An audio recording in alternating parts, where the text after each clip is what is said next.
Okay, you're on.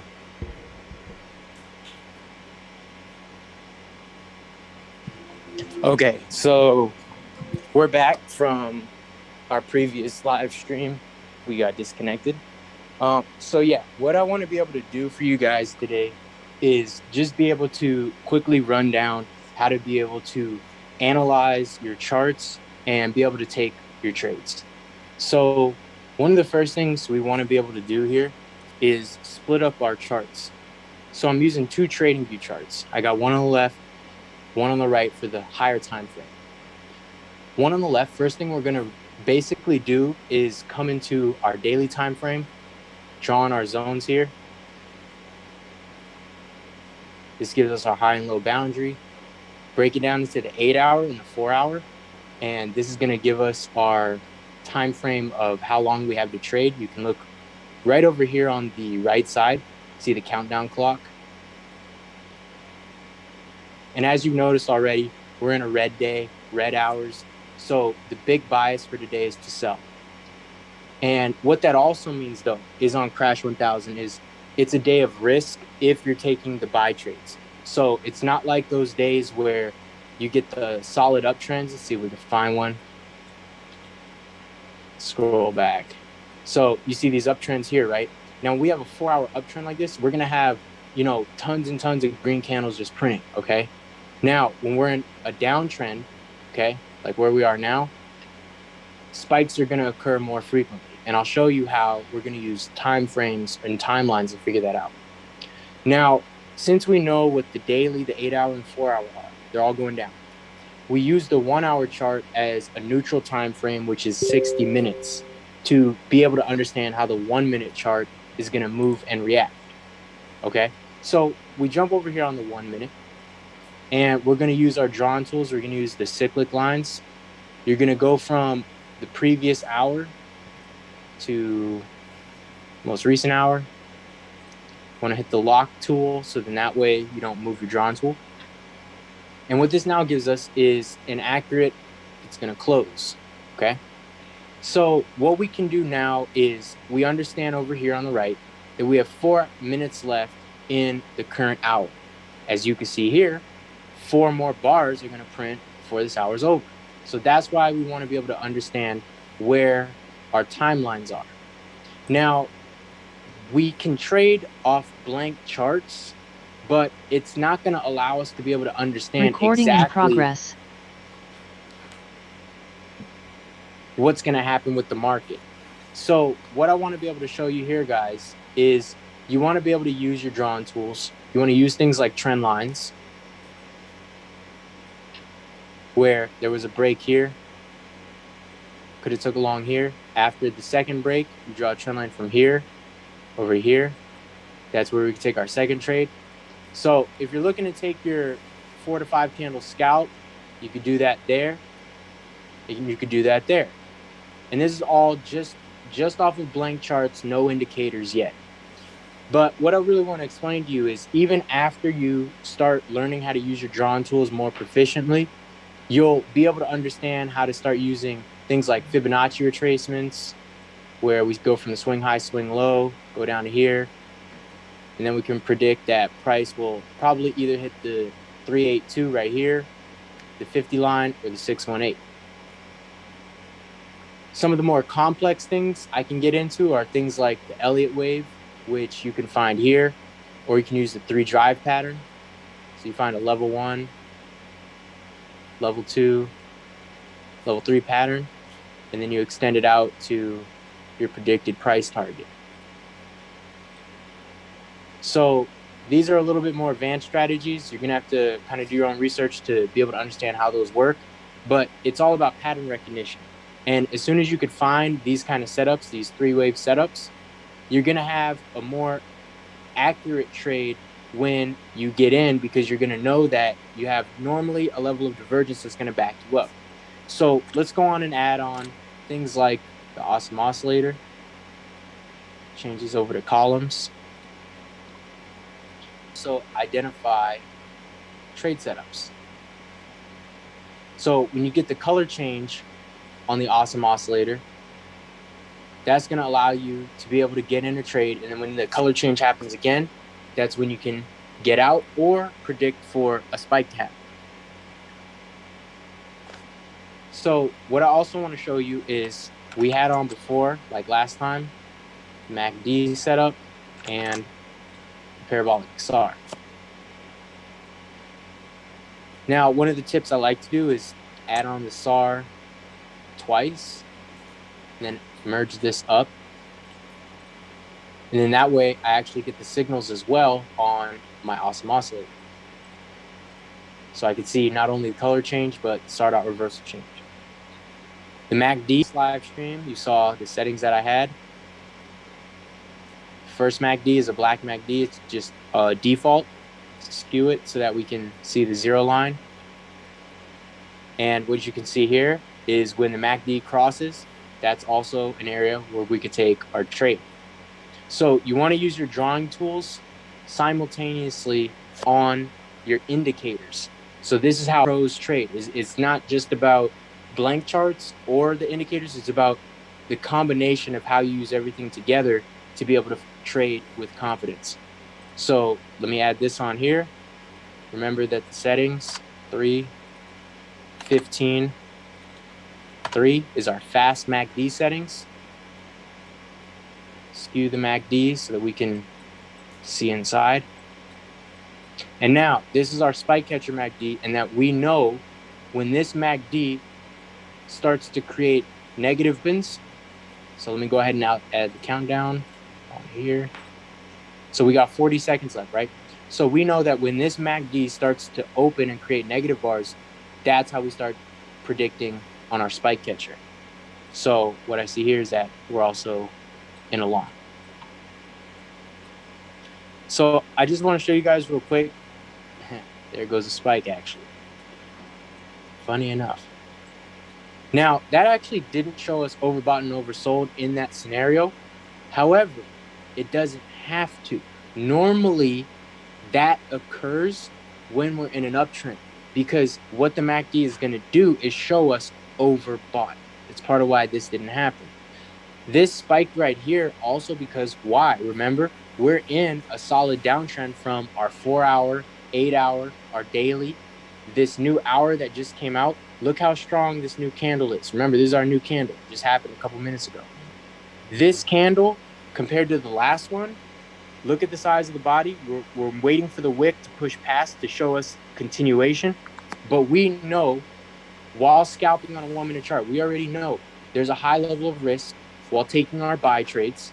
So this is our scalp, in and out, 5 to 6 candles, and we're done. So you shouldn't even have got caught by that spike.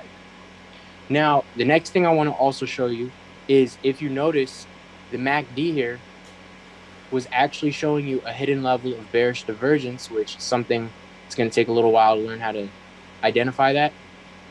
But because of that price pattern right there, because I see that this histogram closed lower than its previous, that the strength to the upside is actually weakening. So this spike not only should be stronger, we need to be cautious that it's going to continue even down further. So we can also confirm this lastly with the awesome oscillator. We see the color change there, and we see the SAR dots above it, letting us know it's going to continue to push it down further. So that's what I got for you guys real quick, is just pretty much how to combine your TradingView chart setups with your indicators and your drawing tools, using them combined. So thank you very much. Please, do you have any questions for those watching? I'm very sorry we were disconnected early on. I think there was some slow net with the YouTube Creator Studio, so we are back on, and it's also on record, so don't worry if it cuts again. In the meantime, you can drop your questions. But I think as the cause of you answering, I realized the net wasn't working, which was concerning several indicators confirming before you enter a trade. And what is the, let's say if you're using 5 indicators, do you have to have all 5 confirming, or you need, say, a minimum of 3 confirming before you can enter a trade confidently? Yeah, so that's the question on board for those who missed out.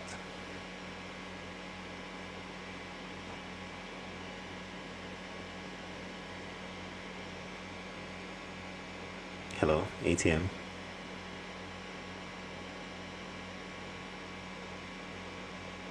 So yeah, so basically what it is the more, yeah, can you hear me now? Yeah, I can hear you. Okay, there we go. So what it boils down to is a lot of people think that there's some one holy grail indicator, and they also see how, you know, a lot of the pros, we have tons and tons of indicators on our charts. Sometimes a lot of people, they can trade with blank charts. However, from my experience, what I've really learned is it's really the combination of knowing how price action works and honestly having years and years of experience and seeing how price action works to be able to trade off of blank charts. So what I encourage people to do is to start researching indicators one by one, to start understanding what they do, how they can help you out. And it will raise your confidence because it does give you an added level of confidence to be able to take your trade. It's just your experience level of how many times you've used this setup to be able to understand how to trade it, right? So, like right here, what did we catch earlier? We saw that this area right here was going to create a spike, and we saw that beforehand. And then look what happened right here, a spike. So how would I be able to have found this spike without the indicators? So what I really want to explain to people is it's because of things like, watch, I'll add on a moving average. I'll change it to a 200 period moving average. Change it to black. Now watch this. Perfect entry for a short right here. And how else would we have known without our indicator that as price started to move from this spike down here, it retraced and moved back.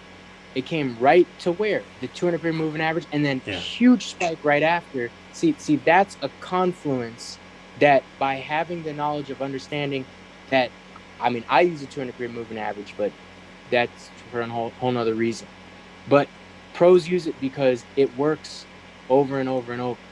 So what I really want to get at real quick is just that when you have more indicators on your chart, it does become a little bit more complicated, a little bit more complex, but it boils down to your knowledge base of how well you're able to find a setup that you're looking for. All right, thank you very much. Adnan Global Access Forest, one of my friends, also has a channel. He teaches boom and crash strategies as well. He has a question. First of all, he says, very good presentation, lovely. And my question is that, can I use my normal MT5 chart to do all this? Because sometimes TradingView have some issues. Okay, so Metatrader's good as well. I think they both have their pros and cons. So TradingView has a lot more flexible kind of view to it. You can change the candles how you want them pretty quickly. It has a lot more different options on it. Metatrader, I would say, is definitely more customized, where you can get really strategic with your templates and indicators, custom indicators you can't find anywhere else. So they both have their advantages and disadvantages. What I recommend is using them simultaneously. So in that way, on one screen, you can have the TradingView setup where you can use all your drawing tools that they have. They have so many, and I recommend trying to master them. You have so many drawing tools that you can use that'll help you out that aren't on TradingView, or I'm sorry, aren't on Metatrader. But what you can do is use the indicators that Metatrader has to be able to give you the signals and alerts that then you can come on your TradingView chart and, you know, either write yourself a note or be able to find a setup more accurately with both charts combined. All right, thank you. Endurance says, we need the setup of the MACD. Okay. So the original MACD is in black here. So these are just the default settings that it gives you. 12, 26, 9, regular MACD. The only thing I really did here was I changed the histogram to columns so that way you could see it a little more clearly. And then our fast MACD, which is in blue, same thing. 3 for the fast, 15 for slow, 3 for the signal line. And you got to remember, though, that this spike catcher strategy works best in uptrend situations, which will be when the 1 hour chart over here is green candles, not red candles on Crash 1000. So you got to use it for the specific market, and you got to know what you're looking for. All right. Thank you. I think for MT5, you can always have, 2 windows open, one for with the same market, Crash 1000. But let's say on the right, you can have the 1 hour time frames, and then on the left, you can have the M1 or the M5 with your indicators all on the screen. So I think you can replicate what's on TradingView in MT5 in a creative way.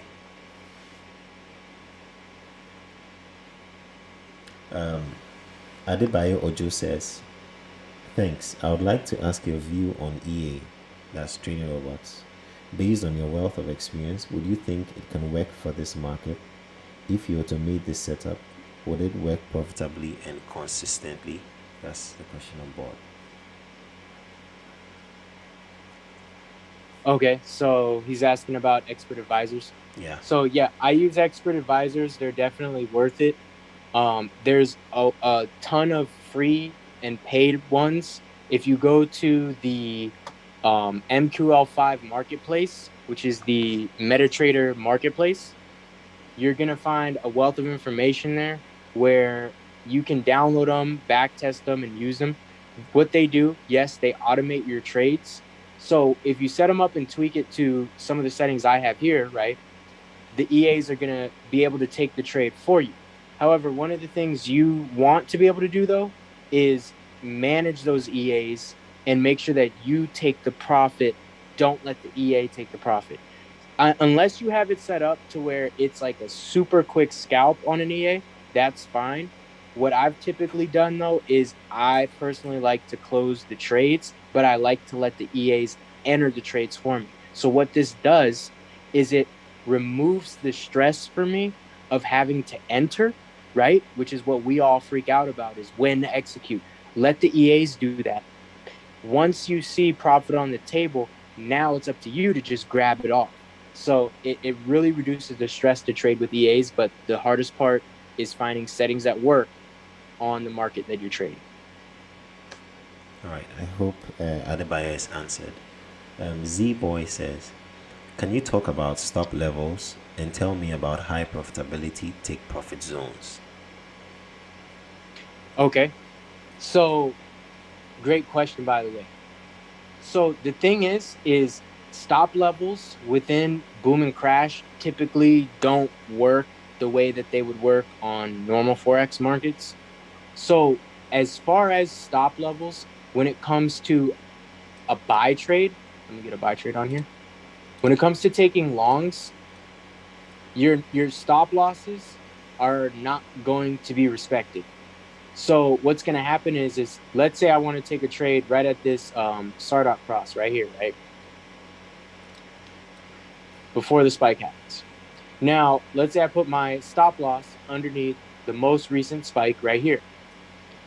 This stop loss, unfortunately, is probably not going to get respected. And what's going to end up happening is the stop loss is actually going to get pushed down to here. That's just how boom and crash works. Now, on the other end of it, if I'm taking a sell trade, right? Let's go right here. My stop loss is going to be somewhere where the most previous spike was. So when you're taking a sell trade, though, your stop loss actually will be respected. And I'll explain why. If this market continued up in its 45-degree angle pattern, my stop loss would be hit for a sell trade and it would exit me at a calculated loss. Now, I'm looking to take a short right here. I'm looking to catch that spike, and we would have actually caught that. So I could have put take profit down here. And one of the easiest ways to find take profits is to start using Fibonacci levels, where from the recent price pattern, you can see that we came down close to the 2618 here. If you draw another Fibonacci from swing high, swing low, we almost came down to 618 here. So this being a little area of confluence, that's one profit target for a scalp short. Let's just go find another trade. So let's see, from this area here, we have the 1618 again as a profit target, and it went even lower.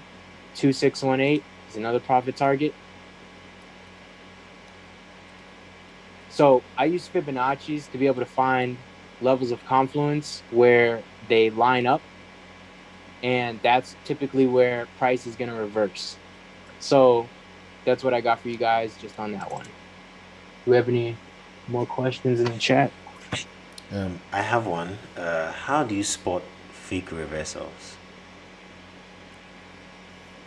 Is there a system you have?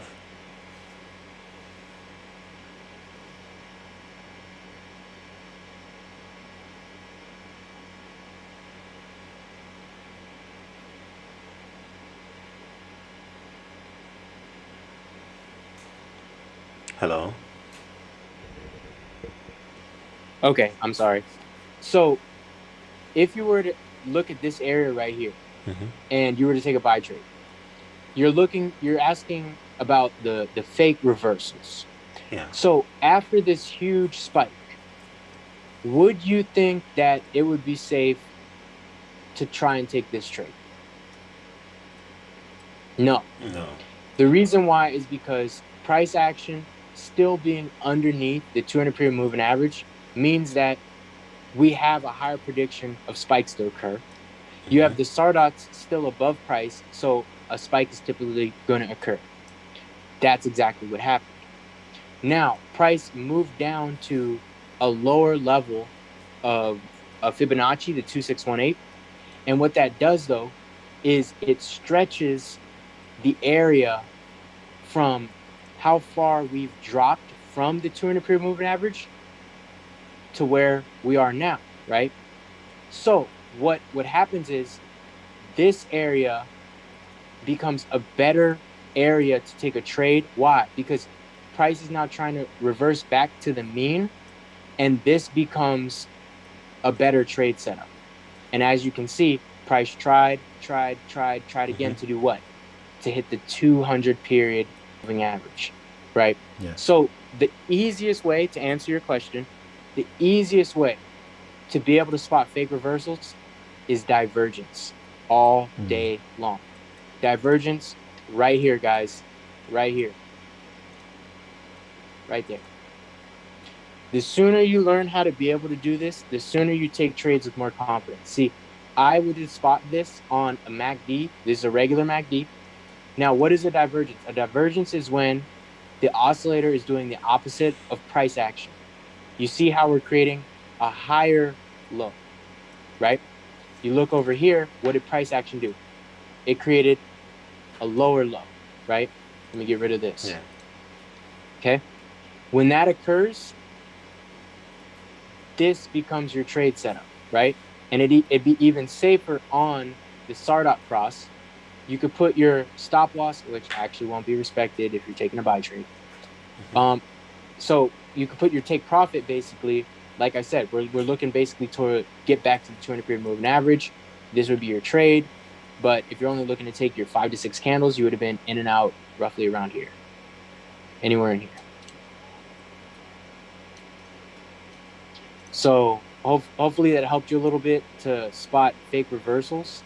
Is you want to find divergence plays. Yeah. Oh, thank you. Any more questions?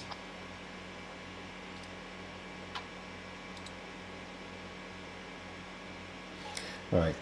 In the absence of any more questions, we would like to go back to Adnan's question. He said he got disconnected, and his was that can I use a normal MT5 chat to do all this, because sometimes TradingView has some issues. So he got disconnected. So he would like to know. Okay. So TradingView and Metatrader have their pros and cons. TradingView, I would say, gives you the edge of being able to use all the drawing tools that they have in their arsenal. You literally want to use as many of them as you can. So that's definitely going to be the benefit of TradingView, on top of the fact that TradingView gives you this countdown timer. Okay.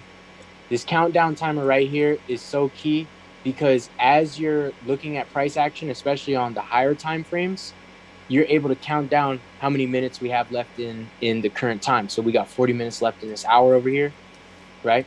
So then on this TradingView chart, let me get back to current price, right? I can see this full hour that we're going to be trading, right? So now I can do my open, my low, my high, my close, and I'm trading within this range now. On MetaTrader, I would typically like to use my EAs. I don't use a lot of drawing tools on MetaTrader. I use them on TradingView. So let MetaTrader be your like static robot, and then you do all the masterful artwork of trend lines and everything here on TradingView. So I hope that helped answer your question. Use both. Yeah. All right. I hope you answered. All right. Z-Boy says, can I make good money with a small account of $250? And what's a realistic amount per day? Okay. So great question. Yeah, you could start with $250. You could start even with less than that. That's a realistic balance to start out with. And I'd recommend going for anywhere between a 0.5, 0.75, or even $1 lot size. And what you're going to end up doing is try to take 1 to 2 trades within a setup. So while you got 2 positions running in a setup, you're basically doubling or maximizing the amount you're making on what would be just a single trade, right? So with you having a decent lot size on and finding maybe 3 or 4 or 5 or even more divergence plays per day, you're going to be averaging anywhere between, $7 to $15 per setup, more or less, depends on if you're catching spikes. And that will realistically roughly get you about 50 to 75 bucks a day. Now, if you can learn how to do that consistently and you do that every day throughout the week without losses, then sure, you're going to end up with a nice, $200, $500 week. And that ends up being, $1,000 months. So the best goal here is to not think about the money of the get rich quick, right? We want to focus on how many trades we can take accurately and then add those up, record them in a journal, average them out, figure out what works, and then start looking for that one particular setup that keeps working over and over and over. What I also want to incorporate is, because you have a large account, 250 is a nice size account, you can do swing trading as well. So I want you to understand this. If you were looking at the 1 hour chart over here, imagine catching a short from the top over here, right?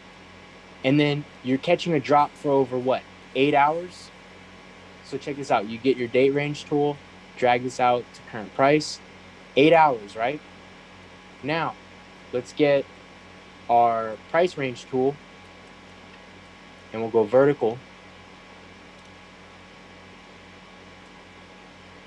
Okay. This right here was a $183 drop.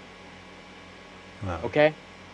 Just imagine having held that trade for 8 hours, right? That's the power of what swing trading can do.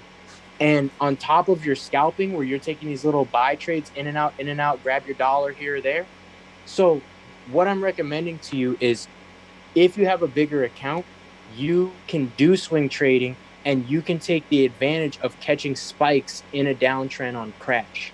So you open that trade, let it ride out. As long as the Fibonacci candles are your trade, are your color, you stay in that trade. So you'd still even be in this trade right now had you taken a short. So I just want to show you guys there's scalping and swing trading. Oh. That's great. Any more questions? Let me check.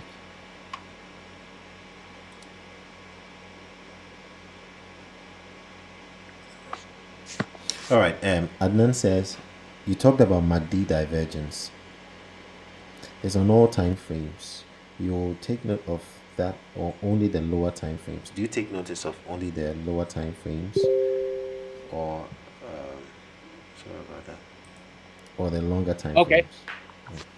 Very good question. Very good question. So what you want to keep in mind is what kind of trader you are. So I do use MACD on both time frames, and we're going to go ahead and add that on now.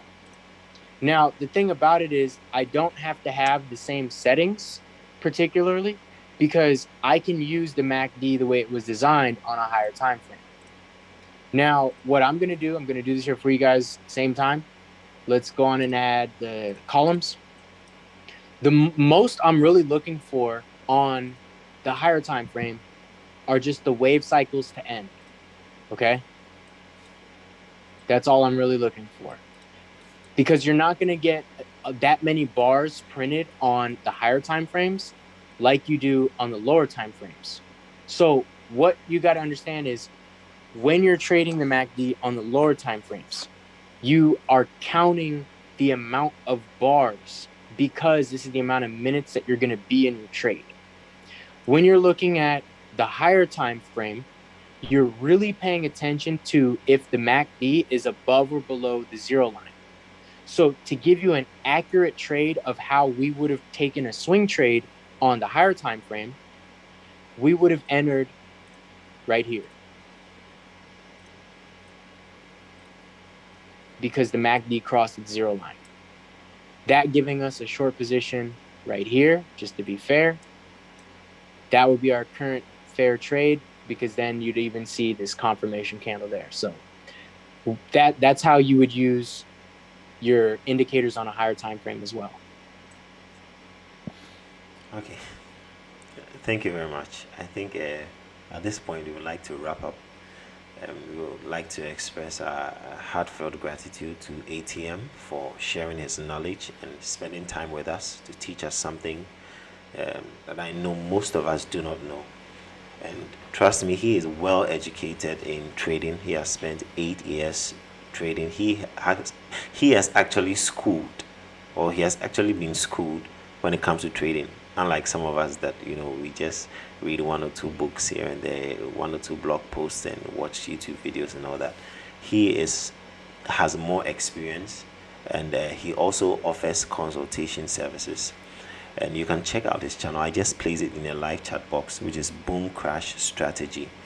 Very soon I'll also be inviting people to my live stream, people like Adnan Global Forex. He is also into that. You can click on his name and check out his link. He's also part of the whole Boom and Crash community. There are people giving out value and helping to build the community. So I would like for you to appreciate them with a subscription and with likes on their videos, so we grow the community and print money. All right, so thank you very much.